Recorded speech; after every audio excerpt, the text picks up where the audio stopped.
Olá, boa tarde. Você já ouviu falar de Síndrome de Tarzan?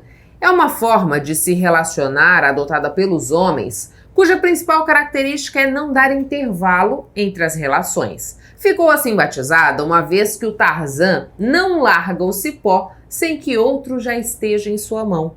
Para falar sobre essa síndrome e as implicações que ela causa, é que converso hoje com a psicóloga Fernanda Violim. Fernanda, muito obrigada por aceitar o nosso convite para que a gente pudesse falar mais do que é essa famigerada síndrome do Tarzan e quais são os impactos que ela causa nesse relacionar-se, né? Então vamos começar explicando o que é essa síndrome? Vamos lá. Obrigada, Michele, pelo convite. É um prazer estar aqui mais uma vez. A síndrome de Tarzan, né? Como muitos termos que vêm surgindo, foi uma forma que a sociedade, é um termo comum mesmo, usado pela sociedade, encontrou de explicar o que é o homem que fica pulando de relacionamento em relacionamento. Então, o que acontece? Tarzan, o filme, a gente vê lá que ele, né, fica de um galho pra cá, um cipó pra lá, e aí as pessoas vincularam isso com um homem que não consegue sair de um relacionamento e ficar sozinho. Tem aqueles casos que ainda são mais agravantes, que é o homem que sai de um relacionamento já estando em outro. Então eu não consigo terminar, que muitas pessoas têm essa dificuldade, é um posicionamento que eu não consigo ter. Então eu não consigo terminar, eu me envolvo com outra pessoa, às vezes até justifico, te traí, agora eu tô com outra pessoa, ou não gosto mais de você, tô gostando da fulana, e aí muda. E assim foi surgindo esse termo Tarzan, que é como a gente vê hoje, né, tá muito difícil de se relacionar, porque as pessoas têm essa dificuldade com o emocional. Isso nada mais é do que uma visão do homem que tem uma dificuldade de lidar com o que ele sente, com o que está surgindo. Às vezes uma dependência emocional também existe ali, que é o que está acontecendo com a população no geral, né? E me diz uma coisa, Fernanda, você cita aí o homem, né, como sendo a principal personalidade que desenvolve essa síndrome de Tarzan. Mas mulheres também podem ser abarcadas nesse contexto? Tem. É que assim, o que eu vejo hoje, né, Michele? Que os homens, eles estão nesse movimento, por quê? Porque antigamente era esperado, é esperado hoje em dia, na verdade, né, um posicionamento do homem que não existe mais. Isso era um comportamento comum das mulheres. Nossa, não sei como terminar com fulano, né, difícil, complicado, vou falar que eu tô gostando de outra pessoa. Hoje, infelizmente, isso também tá surgindo no comportamento masculino. O homem, ele não consegue mais chegar e ter uma postura masculina de, olha, Michele, não tá mais legal, vamos tentar fazer isso aqui pra melhorar ou então a gente vai terminar. E é por isso que chamou tanta atenção. Mas existe até um termo para as mulheres que se chama liana.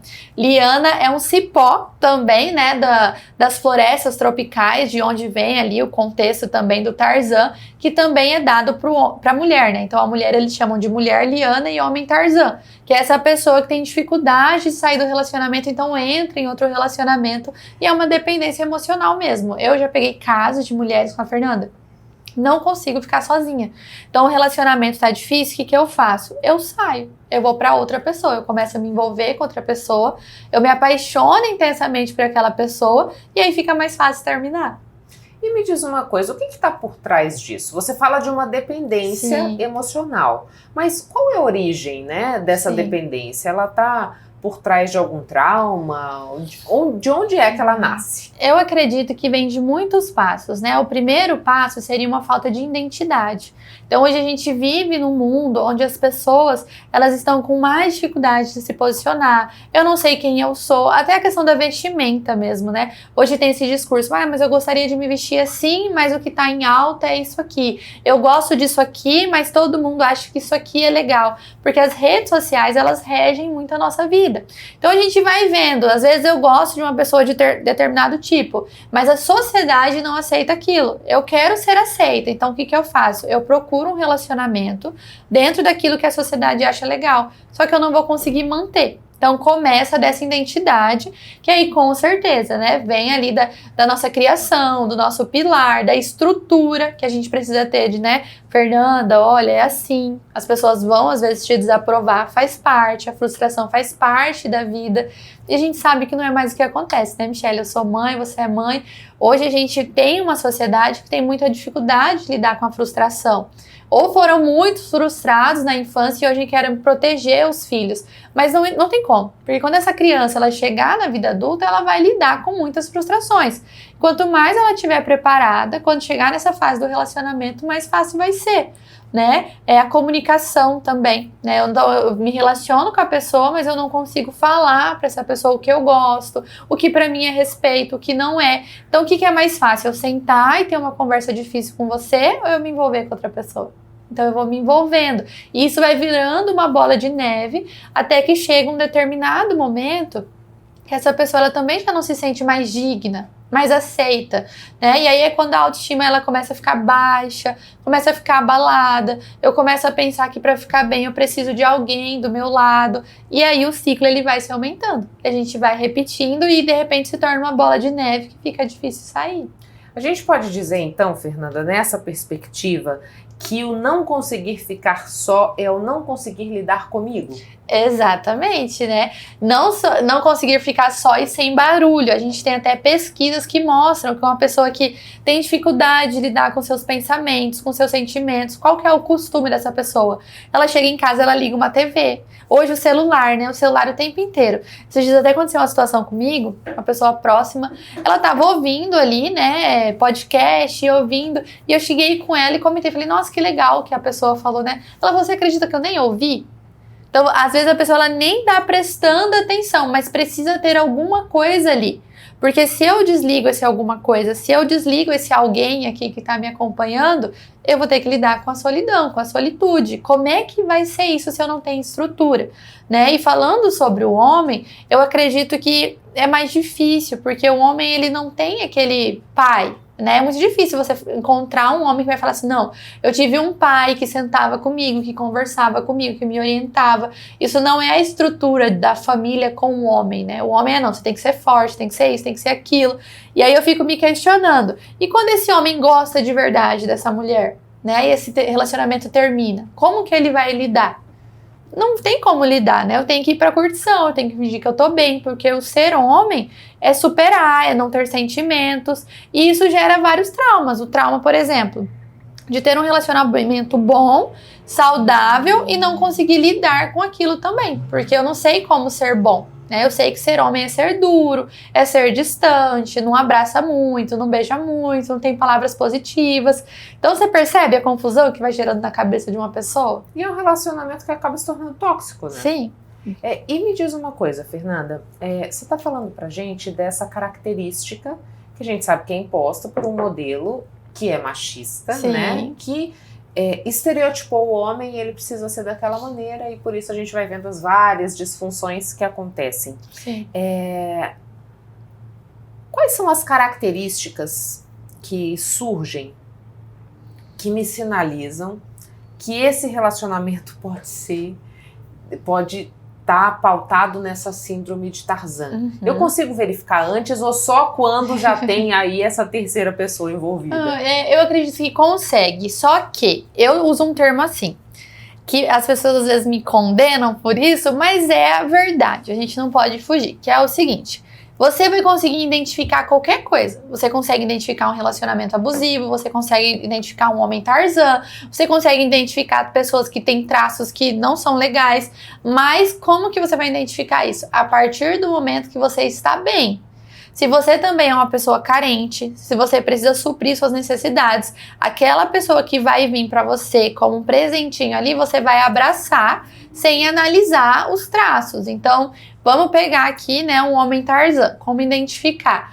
Você tá vendo que o cara tava na curtição, tava em festa, 2 dias atrás tinha fotos dele no Instagram com uma outra pessoa. Ou, né, aquele famoso relacionamento também que nunca tem fotos, mas o cara nunca tem foto de nada. De repente começa a postar muitas festas, muita curtição, a mulher sempre é o problema, então terminou o relacionamento, porque ela era louca, né, os comportamentos nada a ver. Quantos relacionamentos essa pessoa já teve? Tem pessoas hoje em dia, gente, que ela já namorou mais de 30 pessoas, porque não basta ficar, eu tenho que assumir o relacionamento. O relacionamento dura 2 semanas, não faz sentido e vai aumentando esse ciclo. Então, a gente precisa observar. Só que às vezes a gente também tá tão emocionada, né, como falam os termos hoje, que a gente não percebe. Então, por quê? Porque às vezes eu tô aqui, sou sua amiga, a gente tá tomando café, você tá me contando a história de um cara que você conheceu, e eu consigo falar, olha, Michele, mas estranho isso. Mas quando é pra mim, eu não consigo. Porque eu estou necessitada também de suprir uma carência. E aí eu fecho os olhos e eu não quero ver. Então eu falo sempre, você quer ter um relacionamento saudável? Esteja saudável. Se você não estiver saudável, são grandes as chances de você atrair para sua vida pessoas que vão te prejudicar. Então, um sinal que é muito interessante, por exemplo, uma pessoa, né, falando de relacionamento abusivo, que tem todo o tempo do mundo dedicado para você, né? O relacionamento abusivo normalmente ele começa assim, numa intensidade muito grande de prazer, de felicidade. Então, a pessoa ela tem 24 horas do dia para te mandar mensagem, para te mandar presente, para te mandar flores. É encantador?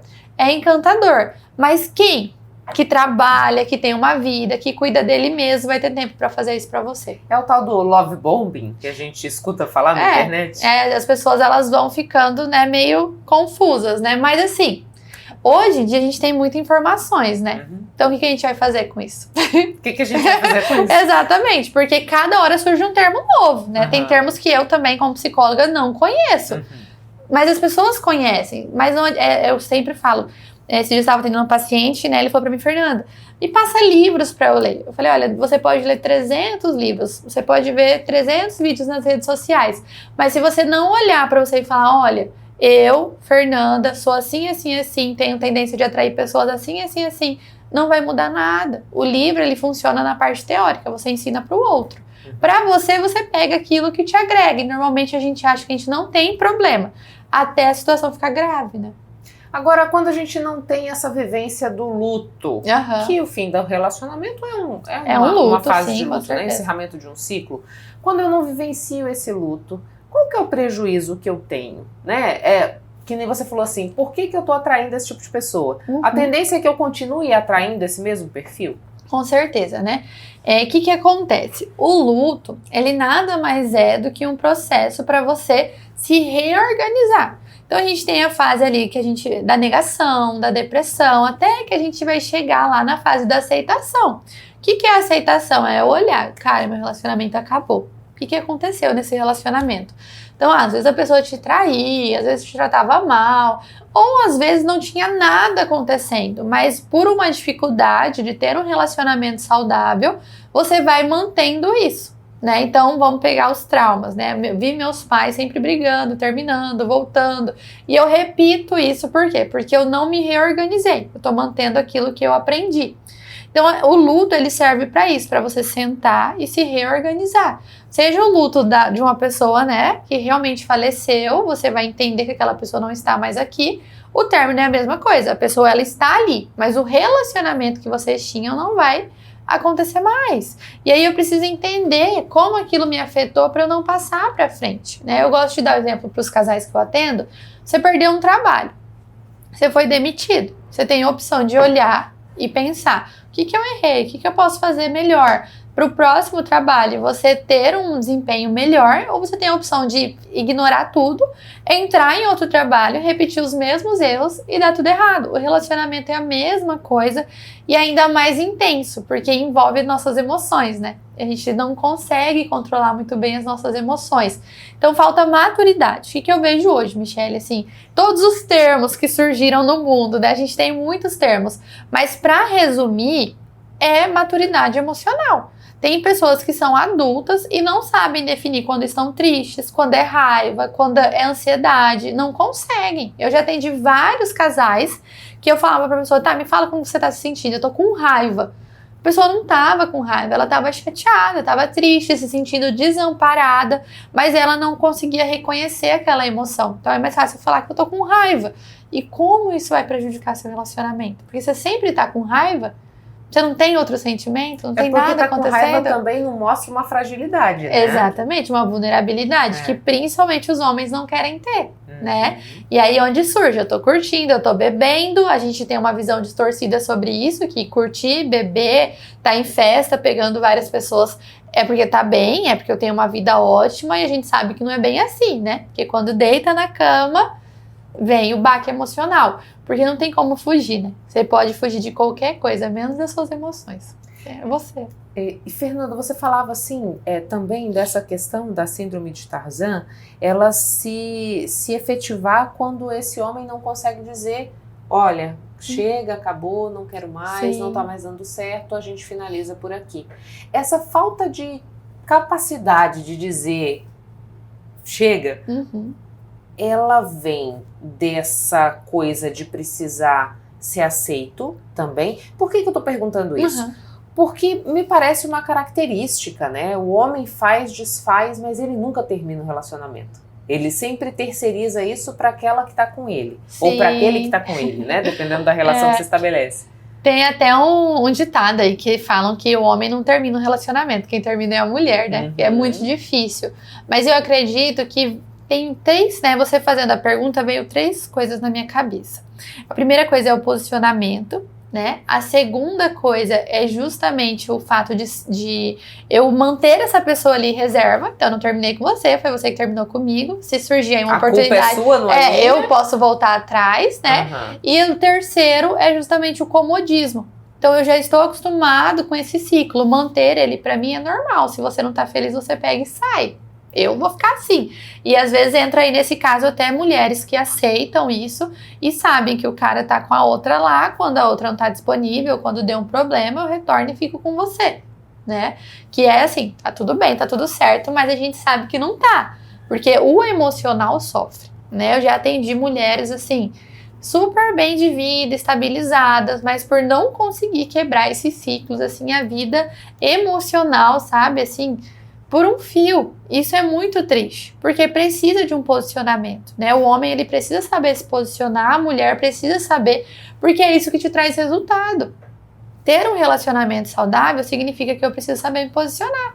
Você é casada, né? Eu sou casada. Quantas vezes, vamos pensar aqui, né? Pra melhorar alguma coisa, eu tive que falar pro meu marido, olha, isso aqui não tá dando certo, assim não vai ser. Só que às vezes a gente tem tanto medo, cara, e se eu fizer isso, eu gosto da Michelle, se ela terminar comigo? Que eu não faço, as coisas vão se piorando e de repente eu termino com essa pessoa. Né? Até falando aqui com vocês agora, eu me lembrei de um caso, que era uma história assim, que elas eram apaixonadas, né? Era um casal homoafetivo, apaixonadas, mas começaram a ter conflitos, não falaram sobre aquilo, continuaram romantizando a história. De repente, o que aconteceu? Uma das pessoas não soube lidar, aconteceu uma traição. Porque precisa ser resolvido. Não tem como, o nosso corpo não sustenta, né? Aí começa a atrapalhar a nossa vida profissional, a nossa vida com os filhos, com os amigos, com a família. Viver com aquela pessoa se torna insustentável. Qual é a nossa tendência? Se eu não resolvo aqui, se eu não consigo resolver aqui, eu vou buscar uma alegria fora. Então eu começo a evitar, começo a ficar na rua, começo a procurar alguma coisa para fazer. A gente sabe que as oportunidades estão aí. Infelizmente acontece, não é? Eu gosto de dizer assim, que traição não é só sobre caráter, mas também sobre o estado daquele relacionamento. Às vezes o relacionamento não tem mais, nem é um relacionamento, é só status, tem um relacionamento, mas na prática não é. E aí eu vou culpar essa pessoa por caráter? Então a gente precisa entender como tá o meu posicionamento, né? Como tá a minha estabilidade? Eu já me acostumei com isso? É isso que eu quero viver a vida inteira? Ou não? Porque existem formas de mudar. E aí onde entra a terapia, um acompanhamento, eu entender que eu tenho problemas. Hoje a gente vê uma taxa de depressão, né, de transtornos psicossomáticos, né, psicológicos aumentando em homens, mas eles são ainda menores dentro de uma sala de terapia, porque é muito difícil para um homem pedir ajuda. Eu olho pelo meu marido ele é super reservado. Para ele falar que está acontecendo alguma coisa é um processo, mas isso é importante, né? A gente não dá conta de tudo sozinho. Então, assim, eu acredito, né, que pelo menos uma parte da população quer ter uma família no sentido de pelo menos ter alguém para viajar, quer ter amizades. Se você não cura esses traumas, né, de tô aqui no relacionamento, porque isso vale também para amizades. Tem pessoas que estão com um grupo de amigos aqui hoje, de repente está com outro. Você não tem com quem confia, em quem confiar. Isso é muito difícil, né? Isso gera um sentimento de solidão muito grande. Às vezes a gente só quer ter um colo para chorar e não tem. Então a gente precisa curar nossas feridas. Muito obrigada pelas informações. Eu que agradeço. Um misto de preocupação e medo do que vem por aí em um futuro impactado por eventos do clima cada vez mais extremos tem causado a ansiedade climática. O receio traz mudanças até mesmo na perspectiva de ter filhos. Para entender mais dessa condição é que converso com a psicóloga Giovana Rocha.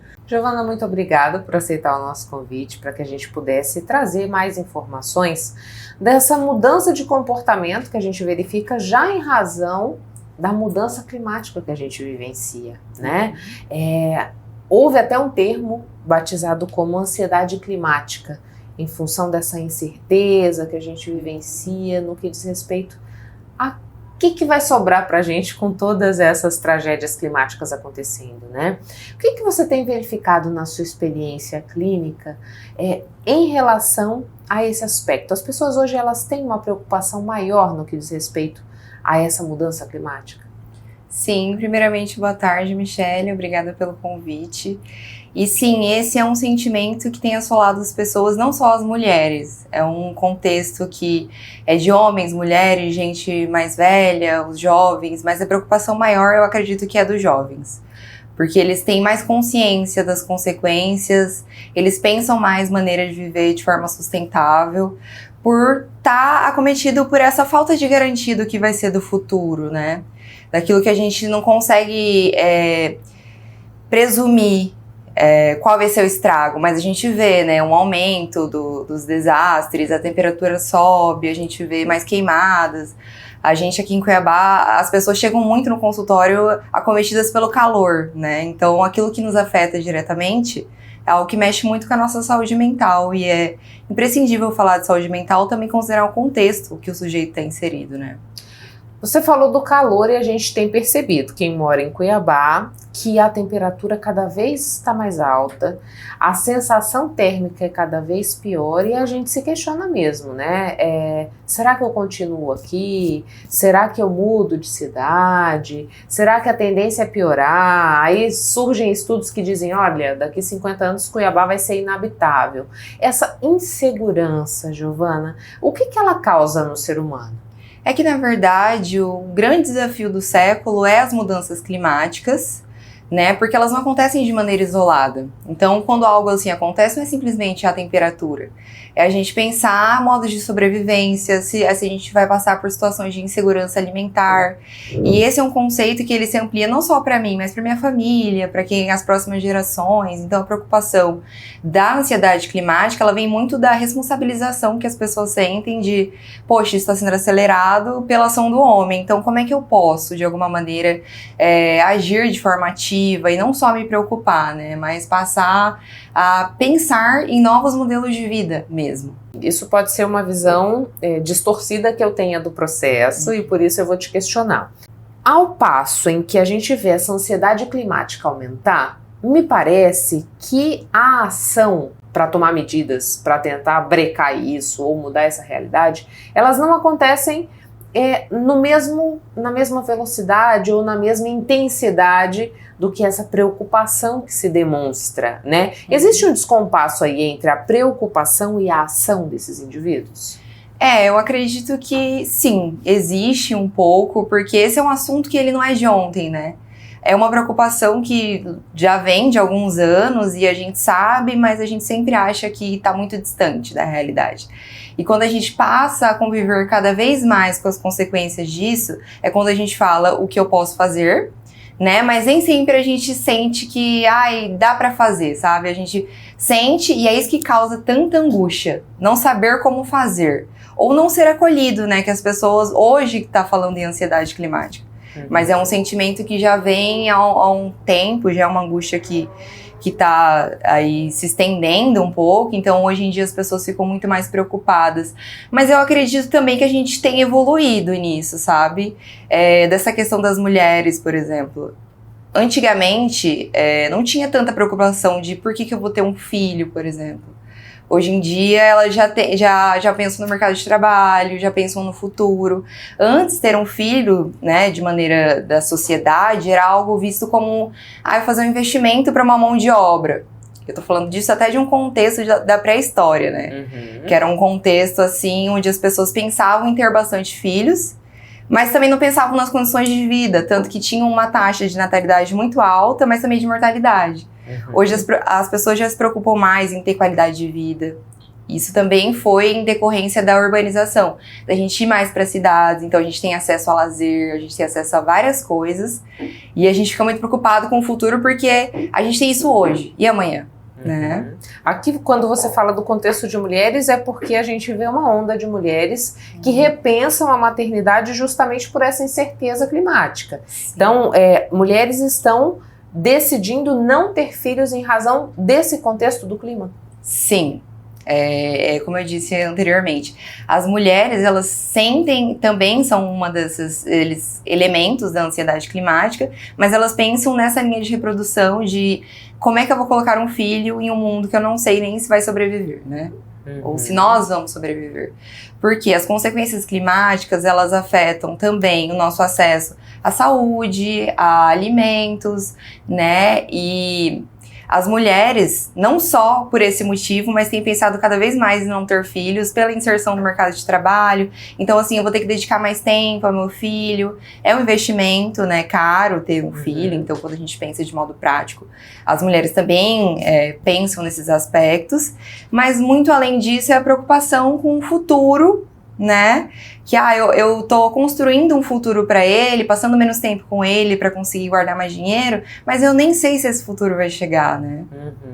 E me diz uma coisa, Giovana, porque pode chegar num momento que essa incerteza e essa preocupação, essa ansiedade climática, ela se coloca de uma forma tão intensa que essa pessoa se vê paralisada. Ela não consegue viver a vida, ela não consegue executar os seus projetos. Qual é a recomendação aqui nesse contexto, né? O que você diz para quem está nos assistindo, que já se viu, né, com esses questionamentos? Pode ser que ele não esteja nessa forma mais grave, mas como me portar para fazer com que essa situação não seja uma trava, mesmo nesse decorrer da vida, né? Sim, eu acho que as pessoas que estão mais acometidas com esse sintoma da ansiedade, as pessoas estão mais por dentro da situação, né? A gente vê que algumas pessoas não têm a dimensão do problema, e quanto mais você sabe sobre o assunto, mais você se preocupa. Mas pensar em solução sobre essa problemática vai muito além de um acolhimento direto, né? De eu pensar de modo individual, da Michelle, da Giovana, como é que eu acolho. Claro, a gente vai pensar que essas pessoas têm que ser ouvidas, né? Porque é um sentimento real. É de algo real, essa ansiedade é de algo que realmente está acontecendo.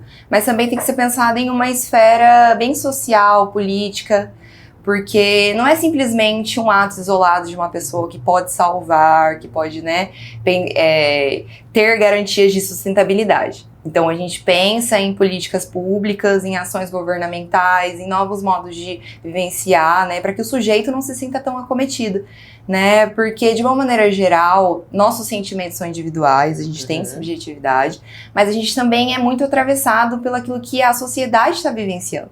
Então, o contexto social, econômico, né, de uma pessoa determina muito o sofrimento dela.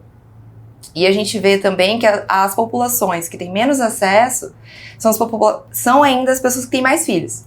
Então, as pessoas que estão em vulnerabilidade geralmente têm mais filhos, quem tem mais acesso já opta, não, quero um, ou às vezes nem quero. Então, é pensar exatamente isso e ter bastante cuidado, assim. Porque essa medida que as pessoas estão de, eu vou ter menos filhos, né, porque já tem bastante pessoas no mundo, é um discurso também um pouquinho perigoso. Não há garantias, né, que se todo mundo não tiver filhos, vai ser melhor.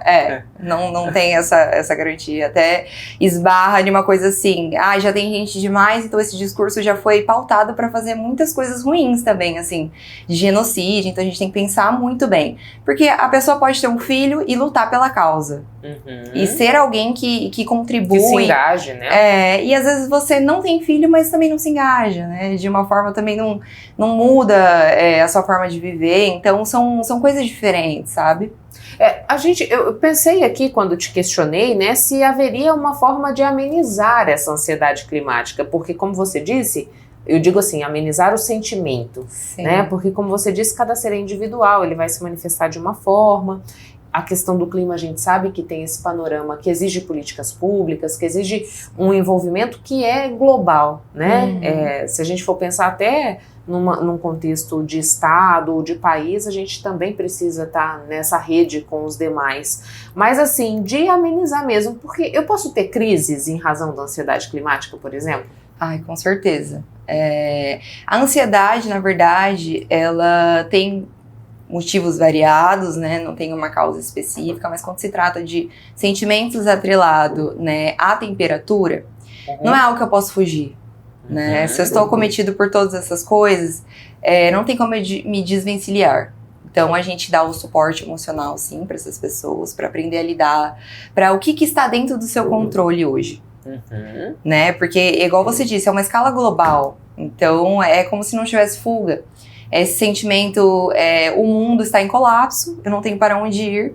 Então, isso me dá um sofrimento que parece que ele não vai cessar, porque eu não tenho nenhuma garantia de que isso vai passar. É uma falta de perspectiva, né? É uma falta de perspectiva.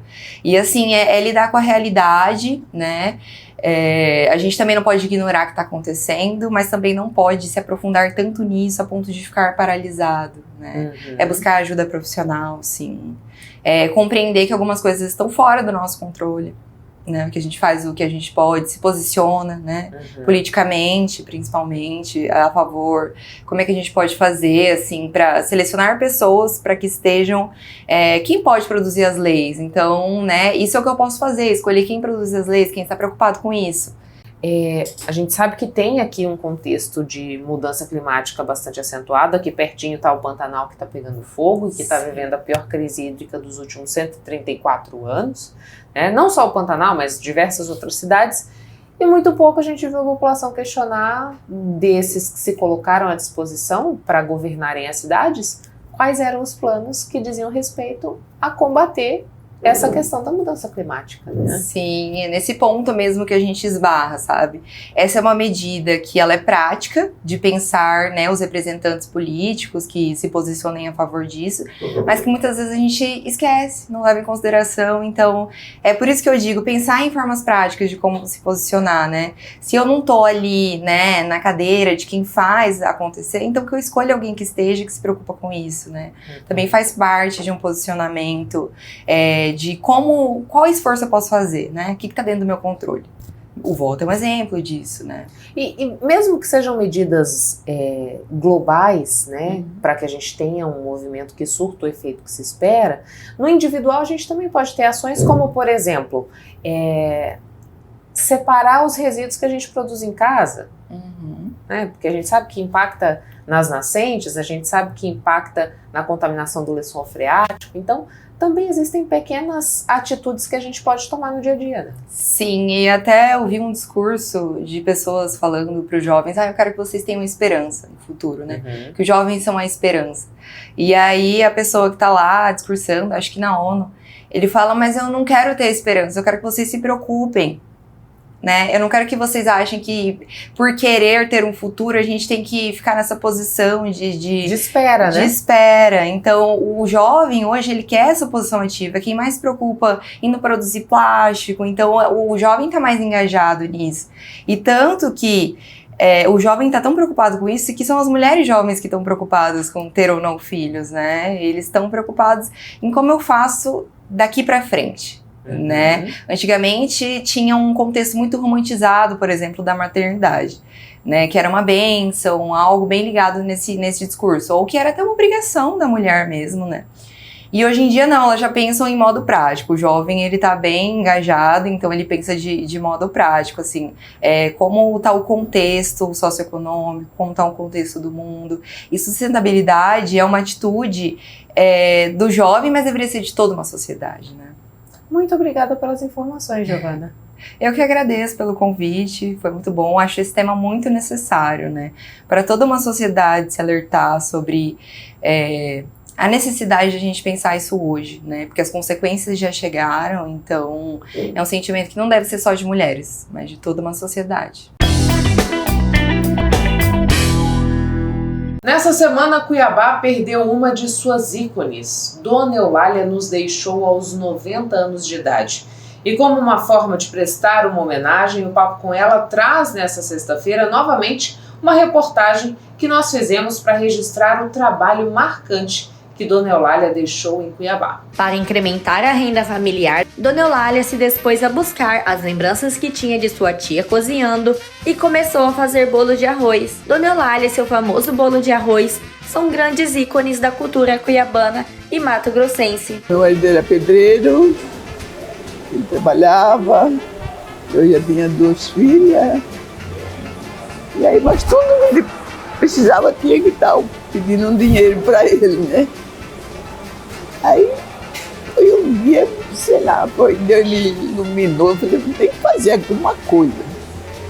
E lá no sítio onde nós morávamos, a tia que fazia esse bolo de arroz, né? Mas eu nunca tinha feito.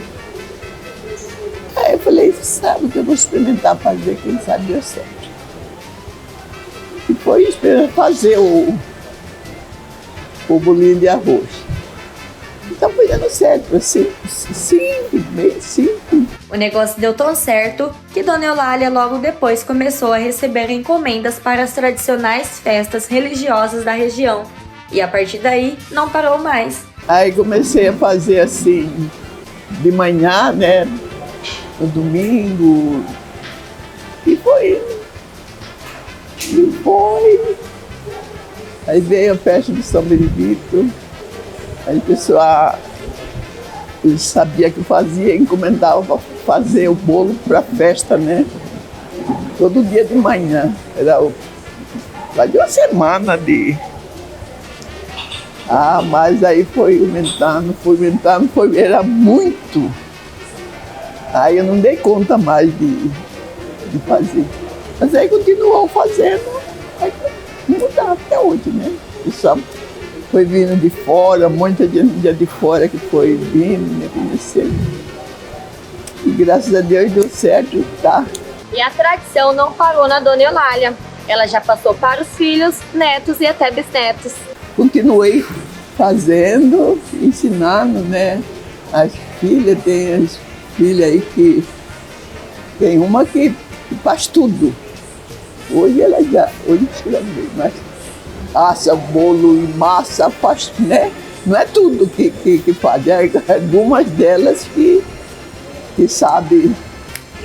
Por exemplo, na minha falta, às vezes que eu viajo assim, eles tomam conta, a mesma coisa, né? Faz tudo. A família toma conta, os filhos, neta, bisneta, tudo já trabalha, né? E o orgulho é o que não falta nessa família. Muito, muito orgulhoso.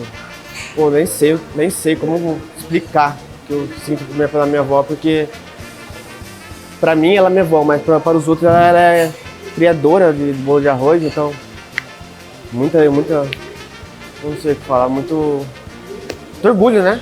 Orgulho dela. E o trabalho continua. Atualmente homenageada como mestre da cultura, Dona Eulália destaca a fé, gratidão e a felicidade que ela carrega.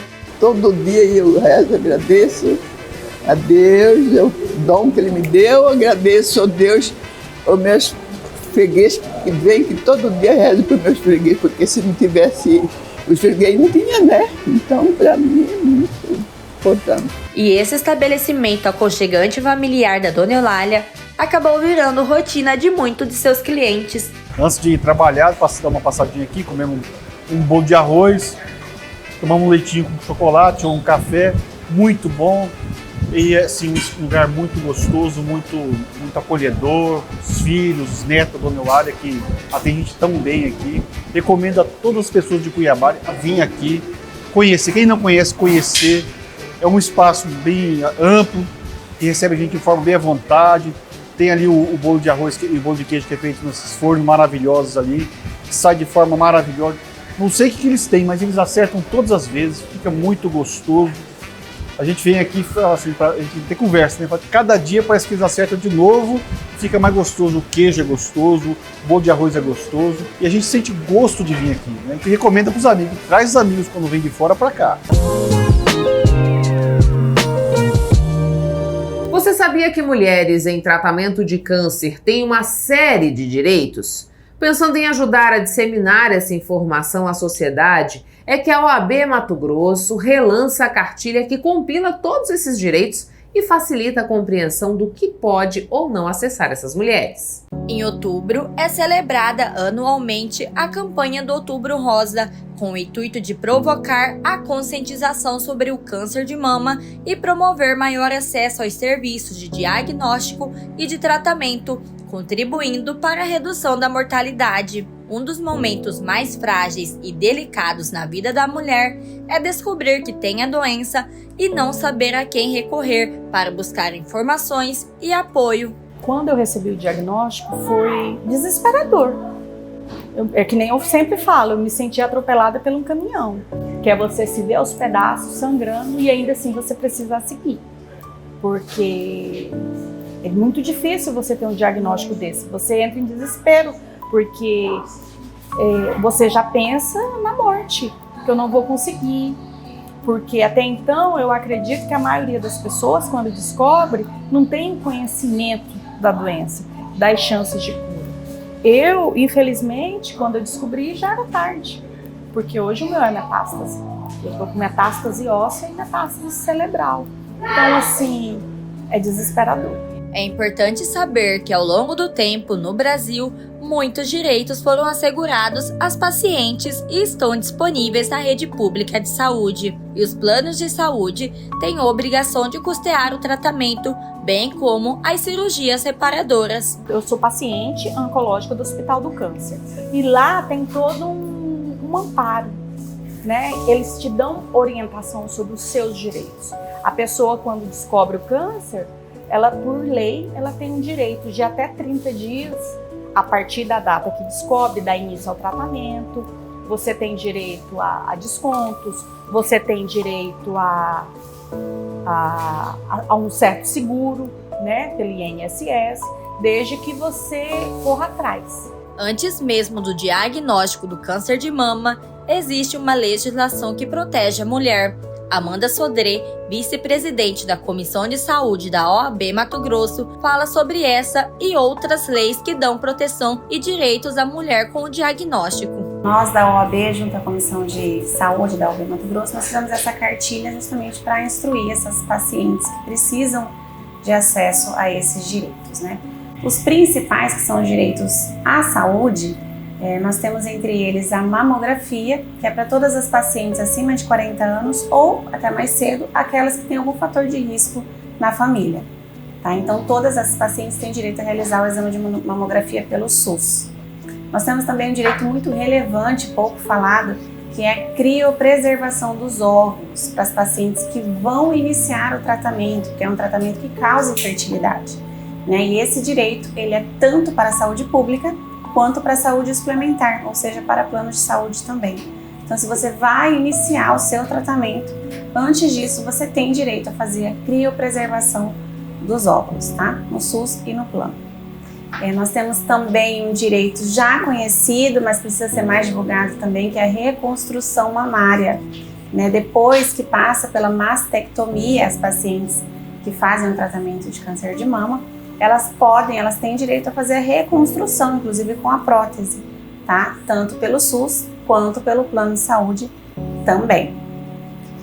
Nós temos também o direito óbvio de acesso livre aos medicamentos desse tratamento, né? O livre acesso não pode ter restrição nenhuma, a não ser que seja um medicamento que não esteja na lista do SUS, mas se ele tiver registrado na Anvisa, pode correr atrás dos seus direitos, que é o direito seu de acesso. Além dos direitos à saúde, existem os direitos sociais. As pacientes com câncer de mama podem sacar FGTS, PIS, PASEP, ter isenção de imposto de renda e desconto na compra de veículos, além de transporte gratuito e abono nos dias de exames. Nós temos também alguns direitos sociais, que é importante falar, né? Os direitos sociais, eles incluem a aposentadoria por invalidez ou benefício por incapacidade. Quem vai julgar isso, claro, é o INSS através da perícia, né? Para aqueles que têm, ou aquelas, né, de baixíssima renda, podem também ter acesso ao BPC-LOAS, mesmo que não tenha contribuído para o INSS. Nós temos a isenção na aquisição de veículos de IPI, de IPVA, de ICMS, né, que é um direito também que precisa ser mais divulgado. O desconto é considerável, né, para aquisição de veículo. É importante também falar que esses pacientes têm direito a saque do FGTS, do PIS ou PASEP no momento do tratamento. E esse direito, ele não é só para o titular. Então, se você tem um dependente que esteja passando pelo tratamento de câncer nesse momento, você pode efetuar o saque do FGTS, do PIS e PASEP, tá? Também, importante falar, para os aposentados, tem desconto de imposto de renda na aposentadoria para os que estão em tratamento de câncer, tá? Prioridade na tramitação processual, caso você precise demandar em juízo, seja por acesso à saúde ou seja por qualquer outra circunstância, você tem prioridade na tramitação processual. Também tem prioridade de atendimento em estabelecimentos comerciais e bancários. É pouco dito isso, mas a gente tem, as pessoas têm. E por fim, pouca gente sabe, mas precisa ser analisado, tanto previdência privada quanto seguro de vida, eles têm uma cláusula lá em letras miúdas que dá alguma garantia para quem está fazendo tratamento de câncer ou quem está já aposentado por invalidez por isso. Então é importante divulgar.